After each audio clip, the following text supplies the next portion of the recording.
بسم الله الرحمن الرحيم طلب العلم فريضة على كل مسلم ومسلمة. وقال: من أتى كاهنا أو عرافا فصدقه بما يقول فقد كفر بما أنزل على محمد. أخرجه l'imam Ahmed.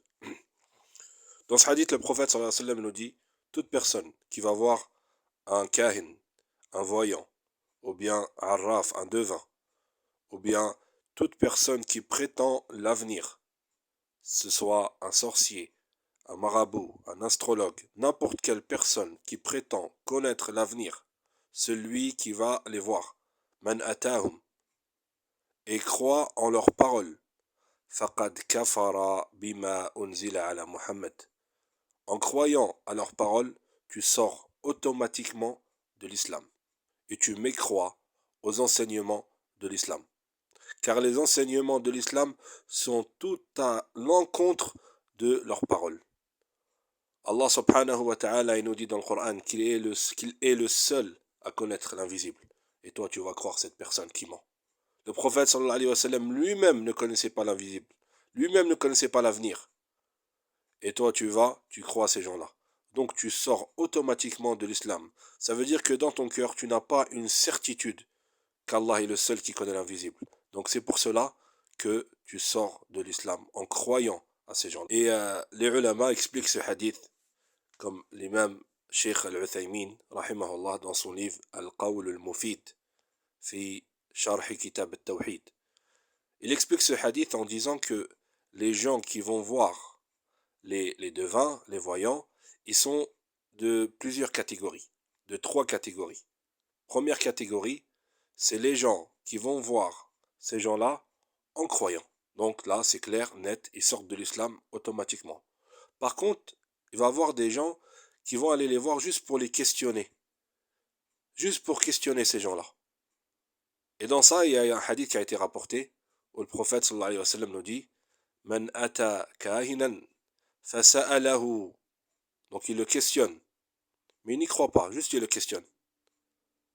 Lam tuqbal salatuhu 40 layla.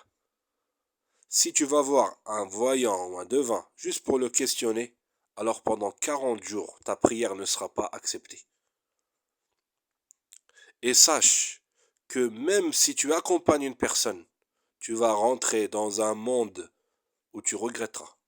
Beaucoup de personnes sont parties avec des gens juste pour les accompagner, sont sortis de ces endroits-là, ces endroits de shayatin, malades. Beaucoup d'entre eux sont sortis possédés. Beaucoup d'entre eux sont sortis ensorcelés.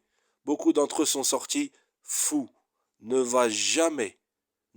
Quand tu rentres, une fois que tu mets les pieds dedans, tu vas voir les effets, les mauvais effets de ton acte. C'est pour ça que le prophète sallallahu alayhi wa sallam nous a mis en garde. Ne jamais rentrer chez ces genres de personnes. C'est des menteurs. C'est des dajjalines. Première catégorie, tu crois, tu sors de l'islam. Deuxième catégorie, tu vas juste pour le questionner. Pendant 40 jours, ta prière n'est pas acceptée. Troisième catégorie, c'est pour les personnes de science. Les personnes qui ont confiance en Allah. Les personnes qui ont une foi forte. Tu vas voir ces gens-là pour les combattre intellectuellement, pour débattre avec eux, pour montrer aux gens que ces gens-là sont des menteurs. Et c'est le comportement que le prophète sallallahu alayhi wa sallam a eu avec Ibn Sayyad. Il est parti le voir.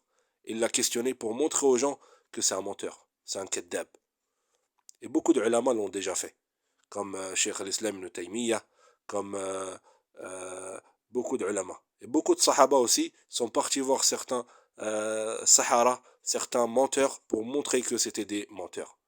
Et parmi les ulama contemporains, il y a l'histoire avec l'imam al-Albani, qui est parti voir un voyant pour montrer aux gens que c'était un menteur.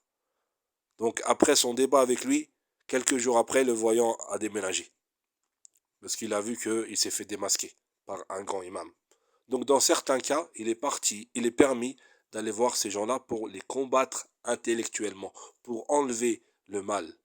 Car quand un sahir vient dans une ville, ou bien dans un village, ou bien dans un pays, sache que le mal va se multiplier.